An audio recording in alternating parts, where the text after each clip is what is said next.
টালবাহানা না করে দ্রুত জাতীয় নির্বাচনের দাবি জানিয়েছেন বিএনপির স্থায়ী কমিটির সদস্য ডক্টর খন্দকার মোশাররফ হোসেন। আর ফ্যাসিবাদীদের চক্রান্ত মোকাবেলায় সবাইকে ঐক্যবদ্ধ থাকার আহ্বান বিএনপি নেতাদের। দুপুরে আলাদা অনুষ্ঠানে তারা এসব কথা বলেন। বিস্তারিত জানাচ্ছেন মনিরুজ্জামান।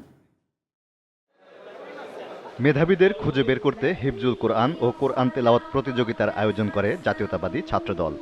মঙ্গলবার দুপুরে ঢাকা বিশ্ববিদ্যালয়ের ছাত্র শিক্ষক সম্মেলন কেন্দ্রে প্রতিযোগিতার চূড়ান্ত পর্ব ও পুরস্কার বিতরণের আয়োজন করা হয়। প্রধান অতিথির বক্তব্যে খেলাফত মজলিসের আমির মামুনুল হক জাতীয়তাবাদী শক্তির সাথে ইসলামের গভীর সম্পর্কের ইতিহাস তুলে ধরেন। বলেন, এই দুই শক্তির বিভেদ তৈরি হলে সুবিধা নেবে ফ্যাসিবাদীরা। যদি জাতীয়তাবাদী শক্তি এবং ইসলামী শক্তির মধ্যে বিভেদ তৈরি হয়, বাংলাদেশ বিপন্ন হবে, বাংলাদেশ বিরোধী ফ্যাসিবাদী শক্তি আবার শক্তিশালী হবে। অনুষ্ঠানে বিএনপি চেয়ারপারসনের উপদেষ্টা আমানুল্লাহ আমান বলেন, গণতন্ত্র পুনরুদ্ধার না হওয়া পর্যন্ত সর্বোচ্চ ত্যাগ স্বীকার করতে প্রস্তুত থাকতে হবে।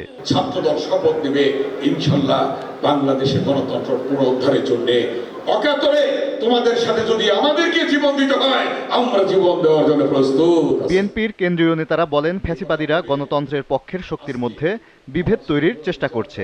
শেখ হাসিনা বলতো উন্নয়ন আগে গণতন্ত্র পরে, সেই রকম ভাষাই এই অন্তর্বর্তীকালীন সরকারের অনেকেই বলেন যে আগে সংস্কার পরে নাকি নির্বাচন। আমাদেরকে আরো যদি সংগ্রাম লড়াই করে জাতীয় রাজনীতির ভাবমূর্তিও পুনরুদ্ধার করতে পারি, সেজন্য আমরা সবাই মিলে একসঙ্গে কাজ করব। বিজয় আমাদের হবেই, বসন্ত আসবেই, খালি একটু সতর্কভাবে চলতে হবে। এদিকে জাতীয় প্রেস ক্লাবে এক আলোচনা সভায় বিএনপির স্থায়ী কমিটির সদস্য ডক্টর খন্দকার মোশাররফ হোসেন দ্রুত জাতীয় নির্বাচন দেওয়ার আহ্বান জানান।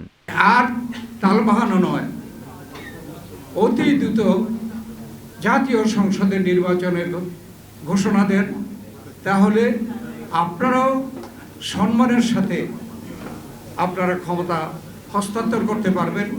জনগণও এদেশে এই ষড়যন্ত্র থেকে রক্ষা পাবে। Moniruzzaman, GTV news, Dhaka.